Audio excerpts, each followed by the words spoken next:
Hello and welcome to Systemize Your Success. I'm Dr. Steve Day.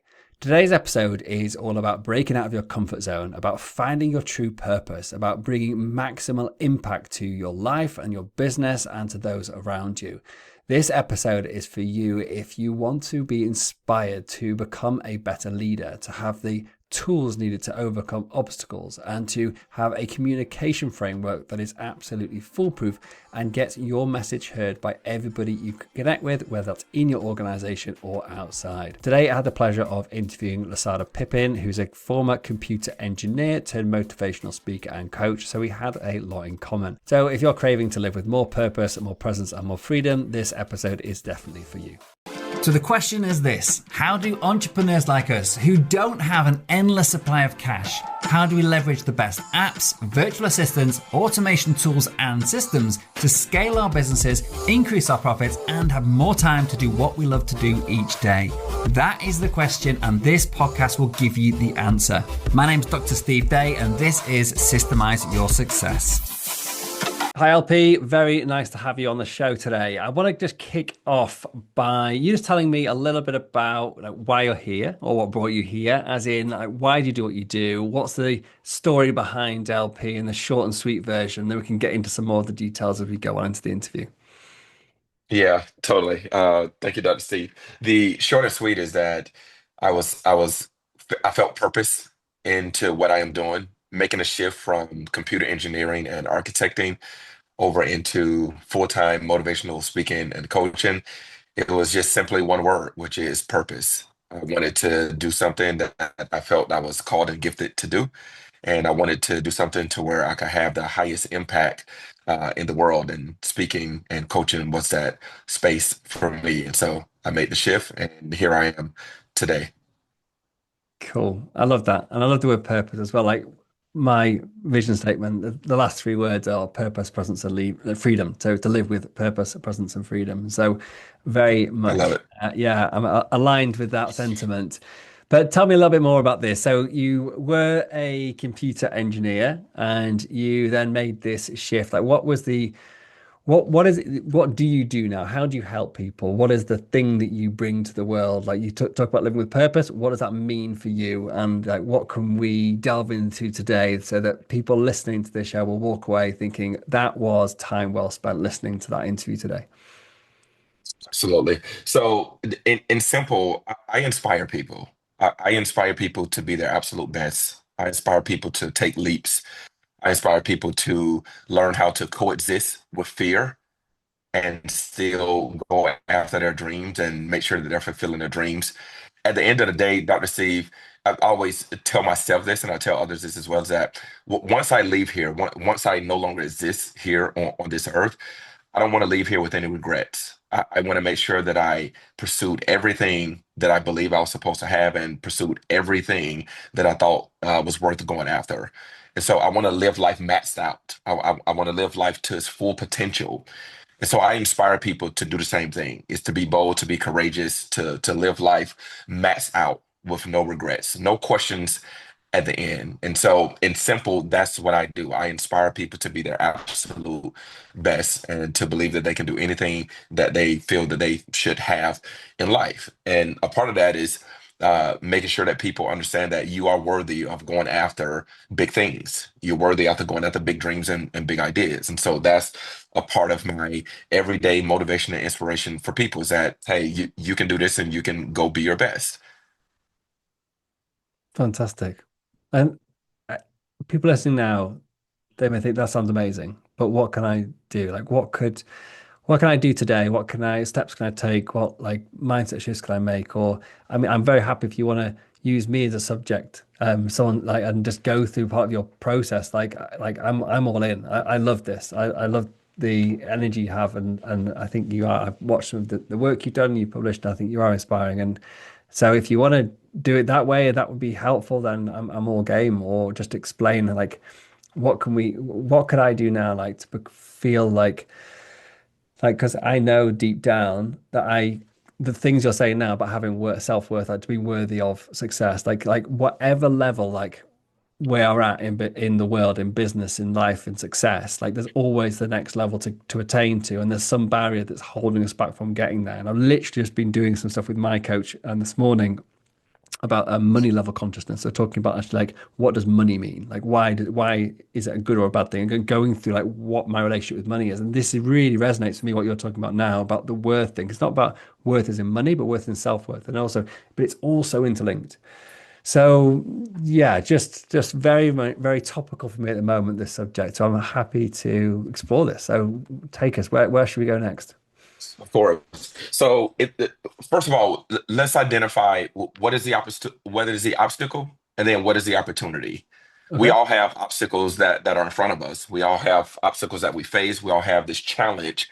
Sometimes it can be wrapped in the form of fear. So let's identify what is the obstacle first. What is the thing or things that is in your way that is preventing you from getting to the opportunity. So you have to be able to identify both of those things first. If you can't identify the obstacle, it'll be hard to see the opportunity. If you see the opportunity but don't see the obstacle, it'll be hard to get to the opportunity.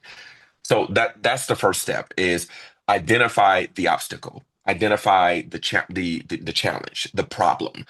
And then after we do that, then we can identify the opportunity or the resolution to the problem or to the challenge. So if we were to, that's where I would have you start. That's where I would have the audience listening. That's where I would have you start. What is the obstacle? What's the challenge? What's in your way? How do we like let's jump in? So as you're saying now, I'm thinking, okay, I'm trying to do this in mind exercise for myself, like on the spot. But I'm thinking, like, Yes. how do I don't really know in the moment like what the obstacle is. So is there something I need to do? Like I don't know what's in the way of where I'm going. Maybe it's because I don't know what it is that I'm trying to get to. I don't know which obstacle I'm thinking about. Like, am I as successful as I possibly could be? No, I don't think I am. Like, but why? That's probably the hardest thing for some of us to actually identify is like the first step to actually understanding that there is a barrier before you even knowing what that barrier could be. Does that make sense? Yeah, absolutely. But if you don't know what you want, if you don't know or if you can't see the opportunities, that's what I'm saying. That will be hard to pursue if you can't see them or if you haven't identified them yet. So this is kind of the pre-step into taking that leap or into getting into where you want to get to is identifying those things. And so I can give you a very basic example. So for Yeah. me, I identified for me when I was in engineering and architect, when I was doing that work. I always wanted to be a speaker. I've always had this burning desire, this burning passion to be a speaker. That was the thing that I loved. I always wanted to do that. But for me, that was the opportunity is to be a speaker, is to be on stage, is to share my message. That's an opportunity. The obstacle was fear. I was afraid of doing it. I was afraid of leaving what we call comfort here or what we call security here by having a stable job. I was afraid of leaving that to go after something that was a little bit more uncertain. So in my case, I identify both the opportunity and the obstacle at the same time.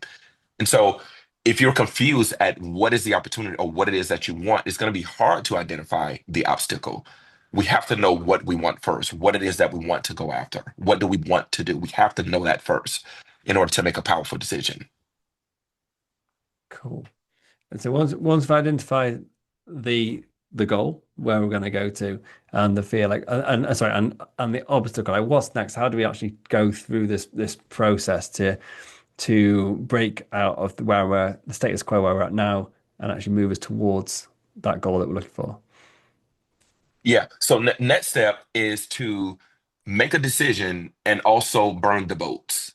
This is a phrase that I use in my processes is hey, make the decision first and then burn the boat. So let's play a little word game here. And so the word decision, the root of that word, it doesn't simply mean to choose. What it actually means is to cut off. So when you make a decision, it means that you are cutting off other options.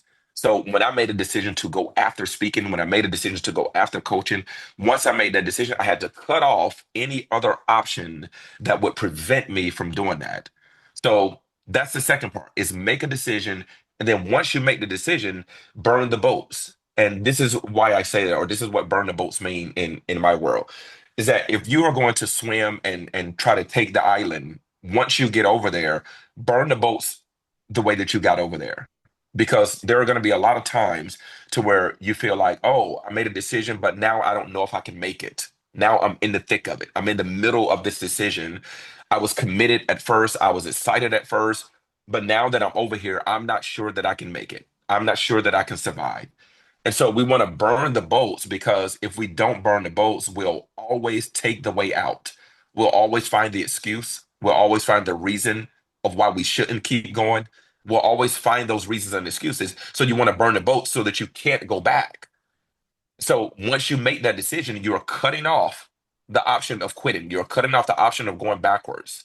So that's the second part. It's just simply make a decision and burn the boats so that you can't go back. Don't give yourself a way out because most of the time the human will take the way out and we want to prevent the way out. So make the decision and then burn the boats in how you got there.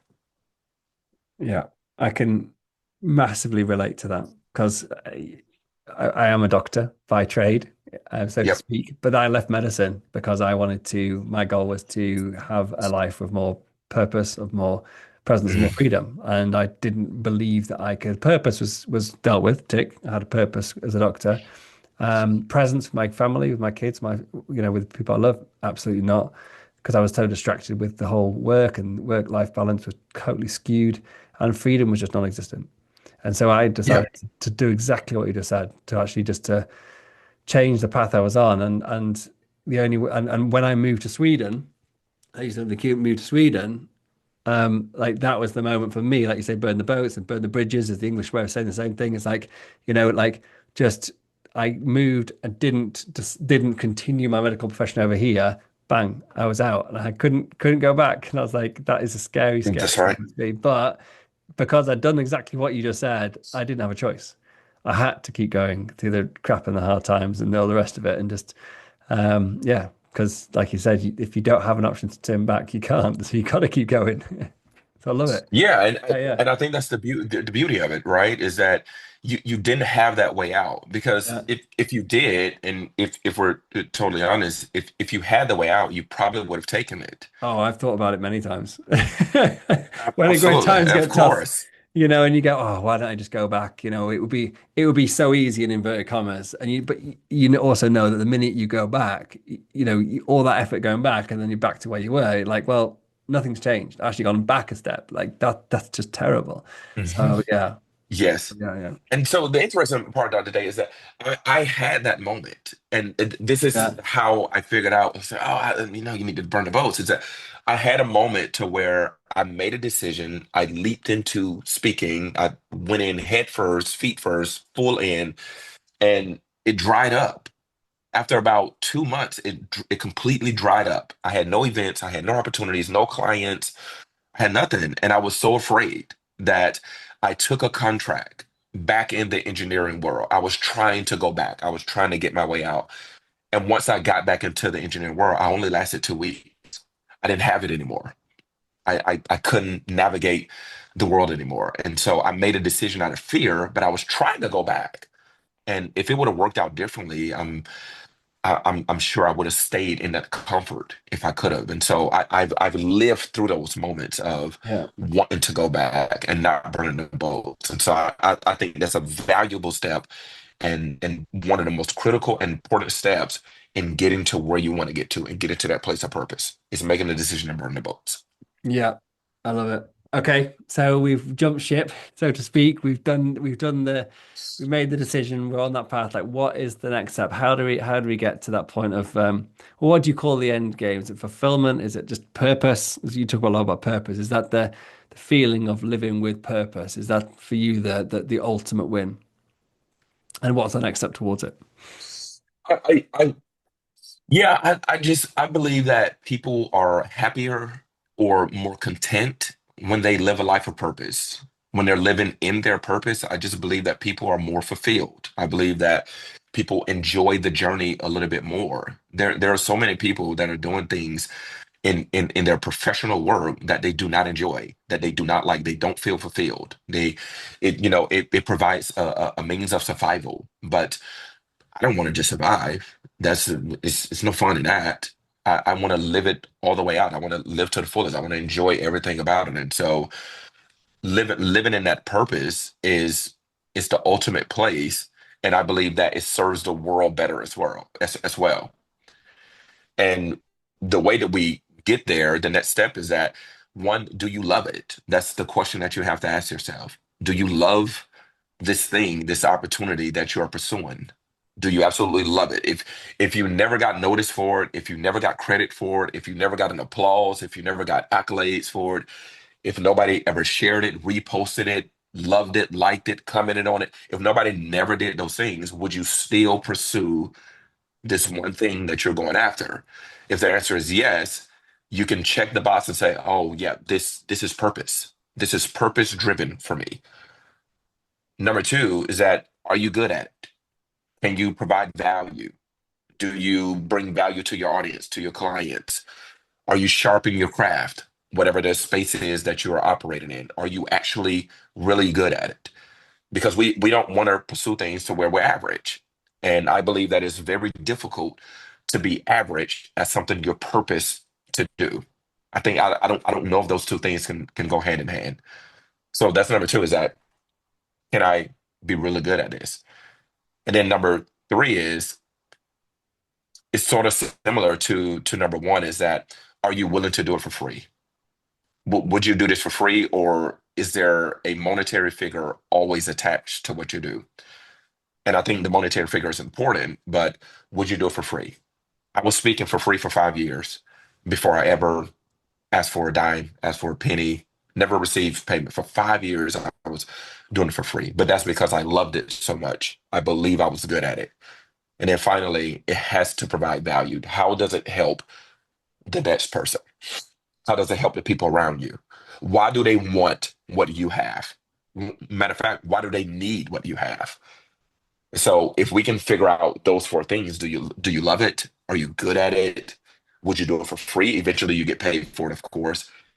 And then number four, how does it help somebody else? If you can get through those steps, you're walking in full purpose and you're in a place to where you're supposed to be, if we can do those things. Yeah, I like that. I like it very much. I think for me, like I've heard that so many people in the past, mentors, etc., in the early days, especially starting business, was about like pick something you do for free anyway. And I never really got it at first. Yep. I never really understood the importance of that. And of course, I'm not going to do it for free because that's not a good business. That's like my knee-jerk reaction to that statement. And then over the years, when I realized actually the difference is not about actually the monetary thing for me. What I realized was the difference between doing something you would do for free or doing something you're only doing for money is the thing you do for free, you're going to do anyway. I'm going to, like, I wake Hmm. up in the morning and the first thing I think about often is my craft. It's like, how do I wake Yep. up at 2 o'clock in the morning and think, oh my God, I've just got a brilliant idea for a new AI agent. Like that's just Yep. what I do. That's who I am. That's what I get a buzz out of. And yeah, I have other interests and stuff, and I like like all my hobbies and things. But actually, I still one of my hobbies is the thing that I help people do, and That's right. I think that's the thing. It took me years to get that, to understand that fully, to why that's so important. Because like when you do that, you just it's effortless to do work Right. because Hmm. it's just like because as you say you do it for free and I think that this just as you're saying that then it just reminded me of how long it took me to get what that actually meant and how but actually how important it is, and it's not about working for free, but it's about being sure that you could do it for free and still love it, and yeah, so I love it. Brill.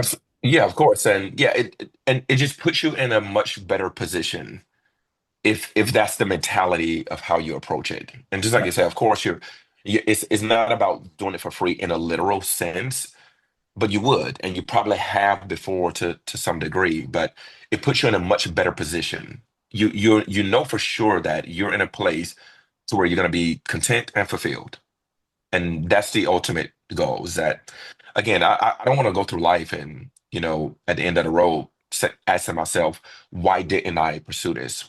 Or I wish I would have went after this, and or I'm unhappy in a job for 30 years, and then at the end of 30 years, you get a watch, Yeah. or you get, some type of bonus or something for being there for 30 years. But 30 years is a long time to dedicate to something that you had no passion, no fire about. And so I want to live on the opposite side of that. I want to be fired up every single day. Yeah. And just like you, I wake up every morning, I'm writing notes. I have notes everywhere because I'm always coming up with ideas and thoughts, and how would this sound to the audience? How would they receive this particular message? And yeah, so be fully in love with it. I'm so wrapped up and obsessed in what I do that I wouldn't trade it for nothing in the world. And so Very cool. Actually have a question for you that's I picked up, I think it was on your website possibly, but it was a really interesting point and I wanted to discuss because I think it's one of those things that I kind of struggle with in a way as a leader. And it's that I have this vision for myself and for the people around me to live with more purpose, more presence, and more freedom. And one of the challenges that I sometimes feel I'm getting better at as more I work on this, but it's about how do I create an environment within my work, within my business, that allows the people within my organization to actually aspire to that as well, to actually live with those things. If like, so for example, if I want higher freedom, like how do I have freedom, but also the people around me have freedom? Like you called about making the climb, if I'm correct. mhm, Yeah. mhm. What's your version of that? Is like, how do you help organizations or leaders in organizations get their staff to be on the same journey as them? That's what I'm trying to say. How do you get them to be on the same journey that the leaders on as well and enjoy the ride, so to speak? Of course, and there are a few nuggets that come to mind when you're talking about that and ask that question. Is number one, your environment, your culture has to be built on the foundation of trust. There has to be such a level of trust in the environment. And when I say trust, that means the trust that one, people will thrive and do their best in their respective positions, but also trust that when they make a mistake, that you're going to be okay with picking up the pieces from their mistakes. And so trust allows freedom. It allows people to operate in their best capacity without fear hovering over them, without feeling like they're walking on eggshells. We have to create this foundation of trust first.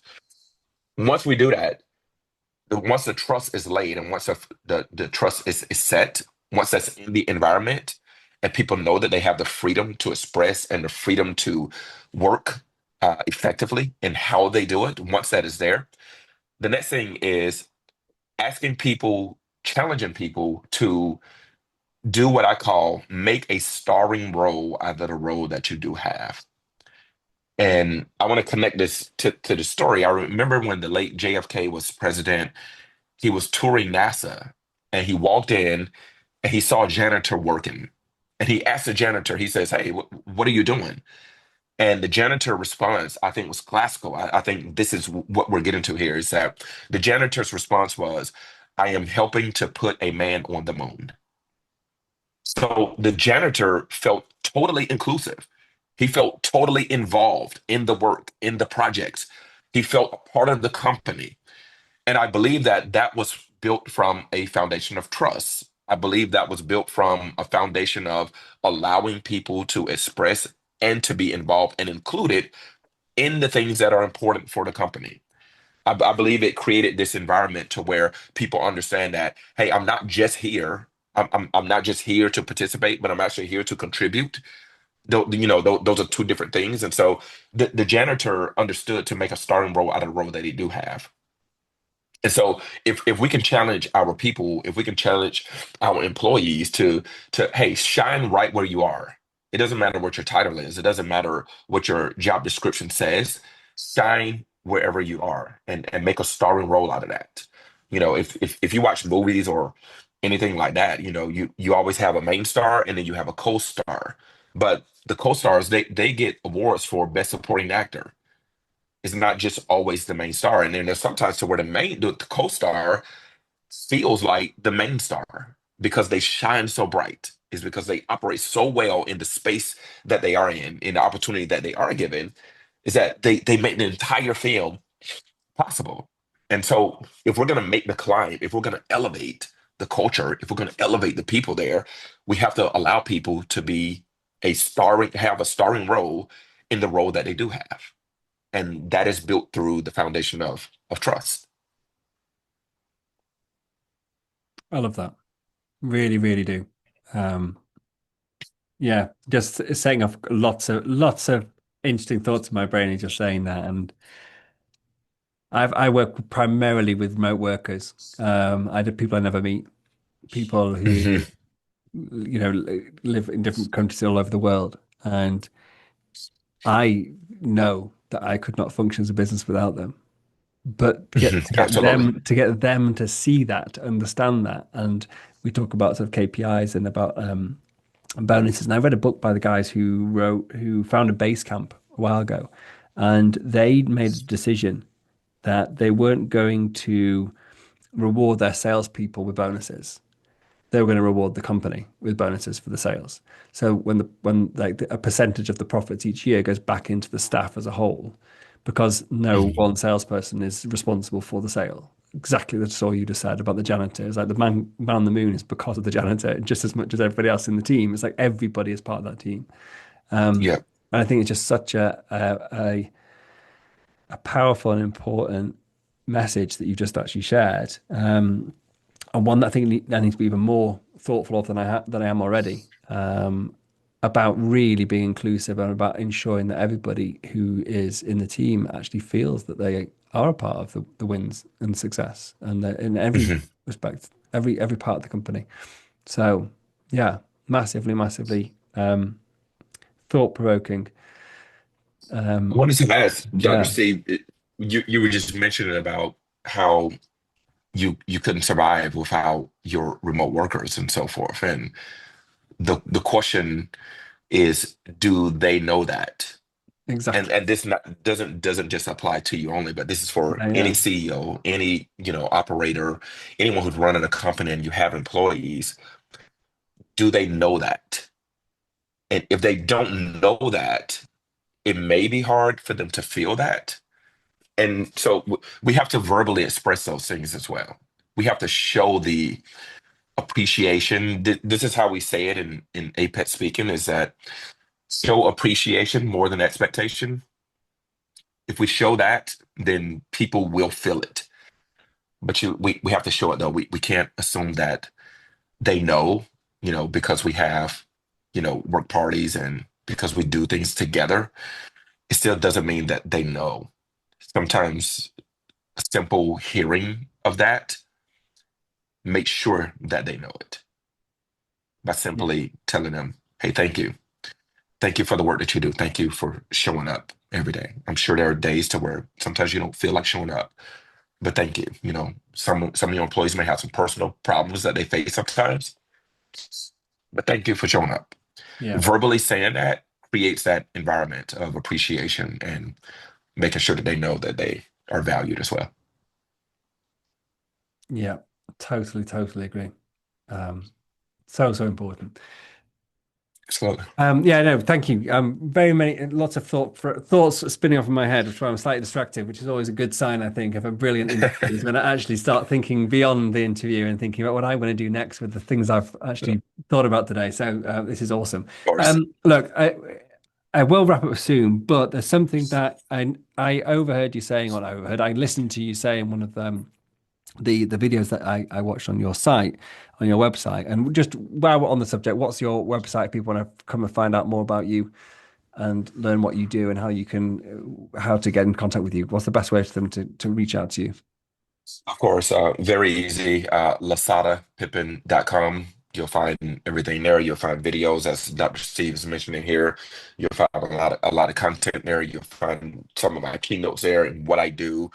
Um, all of my socials are just simply at Lasada Pippen. Uh, very easy to find. And I make you look like a rock star. I elevate your event. I electrify your audience. I help them perform better. I help them to be better in every aspect of what they do. every single day. I bring that energy to your company, to your organization, to your event. Yep, and yeah, I encourage anybody who's interested in Lasada's keynote, just go and check out the site because there's a brilliant video in there that really exemplifies everything you just said. So go and check it out. But before we end, the thing that I picked up on this was about this very simple framework that you've got, and I think, like we said before, I think no, it's on your site as well. Another thing from your Yeah. site is about simplicity sells and complexity fails, and Oh that yeah. that is a great statement, and it works in so many parts of business. But one Yeah. of the thing, one of the frameworks you had was the C4 framework, if I've got it right, Hmm. in Hmm. part of the Hmm. climb. And just go through, if you wouldn't mind, to share that framework because it was super simple and it's one of those things that like I think we need to be reminded of. And it's sometimes the simplest things that are the most important things to repeat until we just get it and don't forget it. So that's what this is the one that really resonated with me. Yeah, sure thing. And so I created this just from the experience and years of communicating this C4 framework that Dr. Steve is referencing here. And I help people communicate. So I'm not only a speaker, I also help people communicate more effectively. And the C4 framework applies to anyone, whether you're executive, professional, amateur, shy, introvert, whether you've never, been in front of people, period. C4 communication helps with making the communication feel, it levels it out. It just allows the message to come across more forcefully, strong, and to where your people can actually capture what it is that you're saying. I will tie this all back into simplicity sales and complexity fails because that also applies to so many industries and so many areas of your company, of your organization, whether you're trying to sell a vision to your company, whether you're trying to sell a better culture, or whether you're trying to sell more product, simplicity is going to win every day of the week. So C4 communication is how do we communicate how better to where we don't have the disruption and we don't have the chaos. Communication is the number one, or the lack of communication, or the failing of communication is one of the number one challenges that most companies will face is the inability to communicate in an effective way. So C4 is simply this. Number one, your communication has to be clear. There shouldn't be confusion about what it is that you're trying to get across. It has to have clear communication. Nobody should leave a conversation asking, I wonder what they meant by this particular phrase. That shouldn't be the question that they're asking. So you have to have a clear level of communication. Number two, it has to be concise. And this simply means to get to the point. Put your main details up front. You don't want your details scattered too much and you don't want them improperly placed. So it has to be concise, short enough to keep you interested, but long enough to cover the details. That's what concise communication is. So clear, concise. Number three has to be compelling. And I tell people this is that talking is telling, but communication is compelling. There's a two different things. Anybody can speak, anybody can talk, anybody can do those things, but not everyone can communicate. And so when you have compelling communication, it causes your team to want to take action. It causes your team to want to be involved. It causes your team to shift. It causes your team to elevate in performance. But the communication has to be compelling. And then finally, number four is that the communication has to be delivered with great confidence.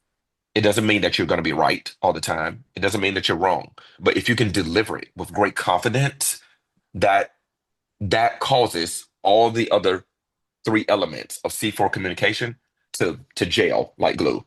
So it's got to be clear, it's got to be concise, it's got to be compelling, and it has to be delivered with great confidence. That's C4 communicating. Anybody can apply it, any company, any organization, any team can apply this method to elevate the communication of their company. Awesome. Thank you, LP. Yep. I am going to wrap this up, but before we go, I always like to ask my guests a few simple questions, quick questions. First one is I'm a big fan of tech, of apps, of things that basically make my life easier.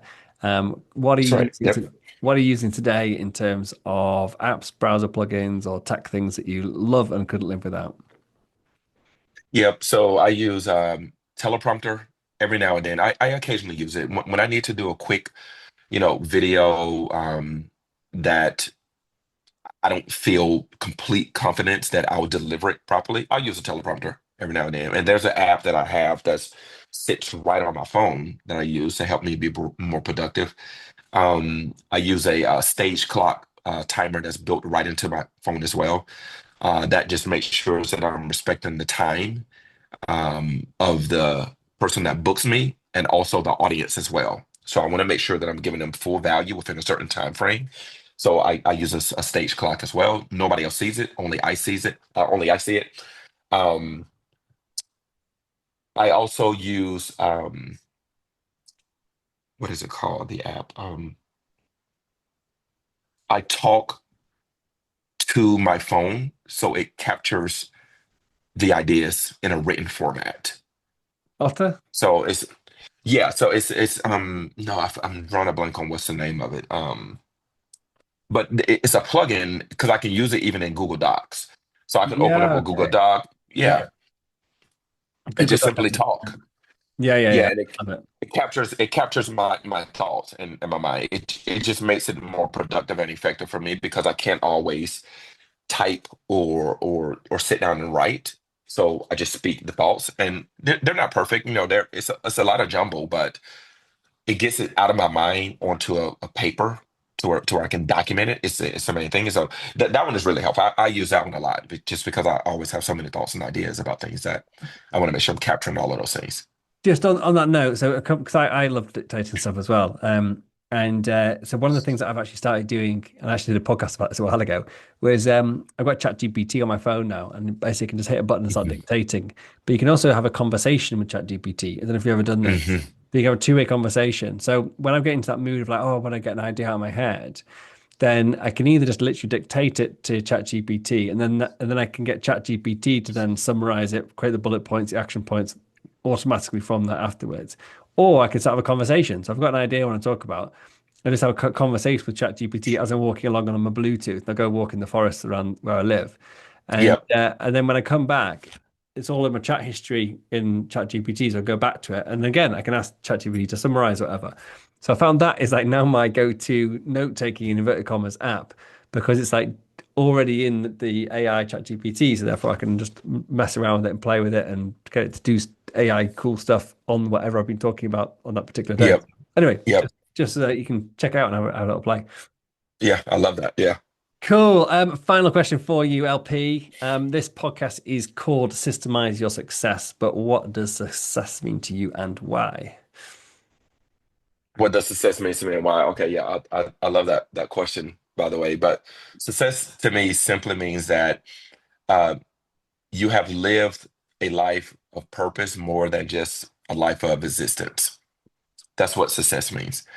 That's how I measure it. I measure it by am I using my GPS? And this is an acronym that I've created here as well. Is am I using my gifts? Am I walking in purpose? And am I strategizing how to better use my gifts and walk in that purpose? That's success to me. I maxed out my gifts, I walked in purpose, and I created a strategy to make sure that I can continue to use my gifts and walk in purpose. I love it. That's what I it love looks it. like. Yep. It, Simple. yeah, very simple. I mean, it's funny how like often when I do these interviews and like obviously get lots of people applying to on the podcast, I just pick the people I seem to resonate with, and I'd say like the fact that your main word you talk about is presence, and that's from the sorry purpose, not presence. Presence is mine. Purpose is I say well that's one of my three main words in any of the values and the vision statement I have, and also another key phrase that I talk about is about superpowers. So you say Mhm. gifts, I say superpowers. Same, That's right. tomato, tomato. And we're just talking about like what is it? What is a thing that you are here to do? What to Yeah. give to the world? But where can you provide the biggest value with the smallest amount of effort or energy? Hmm. And I think that Hmm. is just so important to understand. And we go like going back right back to the beginning. And if you're at that point where like you don't know what that thing is, what is the goal you should be going towards? And I think like for me, like one of the turning points of me realizing, because when I left medicine, I was in a bit of a what am I going to do now for 18 Hmm. months or so before I actually landed on what I now do. And it was a conversation with a coach at the time, and it was me just them saying, well, what do you like doing? So I just explained to him, like, it was over lunch. I said, oh, I like doing I like messing around with apps, I like doing business, I like doing coaching and teaching, I like problem solving. And he just turned around and said, well, why didn't you do that then? And that was it. And Yes. it was like, Yes. is it that simple? It's like, what are you Yes. good at? What do you like doing? Well, go and do that then. That was it. Yeah. And that's basically like listening back, like, or listening down my head, like what you talk about. That is exactly what you were saying in the beginning. And it's just so obvious in hindsight sometimes. But Totally. when Totally. when you're stuck in that sort of like, oh my God, what am I doing? I'm like, or you're still stuck in that horrible place where you haven't made the leap yet. Or like I did, I made the leap before I had any idea what I was going to do next.